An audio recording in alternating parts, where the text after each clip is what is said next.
Bir engelli vatandaşımızın, Batman Belediyesi'nde çalışan bir engelli vatandaşımızın tacize uğradığı iddia edilmektedir.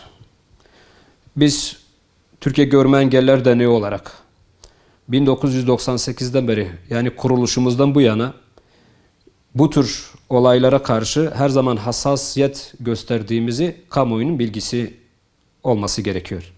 Şimdi bu arkadaşımızın aynı iş yerinde çalışan bir başka mesai arkadaşı tarafından taciz edildiği ve konunun belediyeye arz edildiği ancak kimsenin ilgilenmediği iddia etmektedir.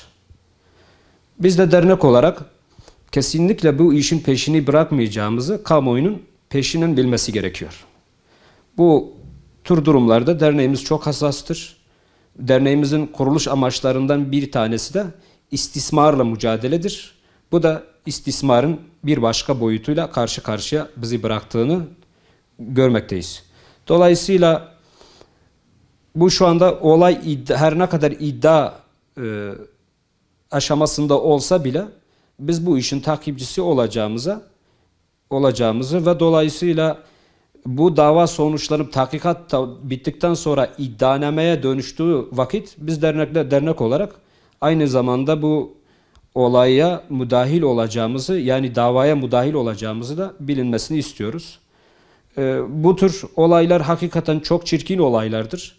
Bir de zihnimizi kurcalayan bir mesele daha vardır.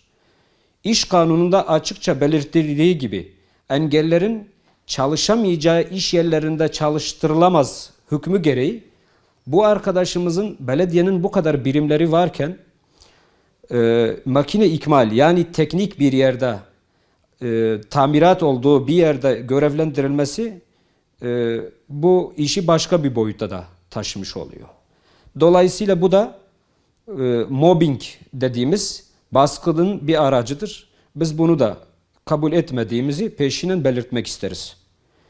Tekrar toparlamak gerekirse bu bayan arkadaşımızın tacize uğradığını iddia eden bayan arkadaşımızın yanında olduğumuzu, konunun bir an evvel sonuçlanabilmesi için gerek savcılık makamıyla gerek belediye nezdinde biz bunun takipçisi olacağımızı ve buna karşı ne gerekiyorsa yapacağımızın tekrar kamuoya bildirmek istiyorum. Teşekkür ederim. Şimdi bir de bizim bilmediğimiz ancak öğrenmek istediğimiz ve bir an evvel açıklamaya gerek duyulan bir konu daha vardır. O da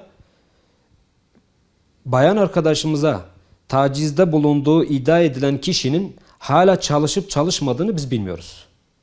Görevin başında mıdır? Belediye soruşturma tamamlanıncaya kadar açığa mı almıştır? Biz bunu da bilmiyoruz.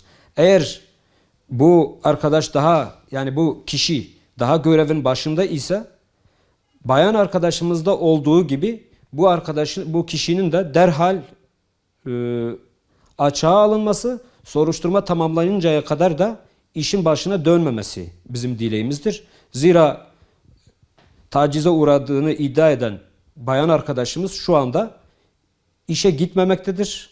Belediye tarafından soruşturma tamamlanıncaya kadar işe gelme denmiştir.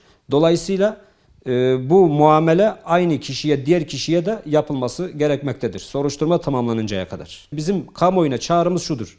Bu olay karşısında hiç kimsenin sessiz kalmaması, bu olayın sonuna kadar takip edilmesi, bu gerçeklik ortaya çıktıktan sonra da herkesin şiddetli bir biçimde bu olayın karşısında durmasını beklentimizdir.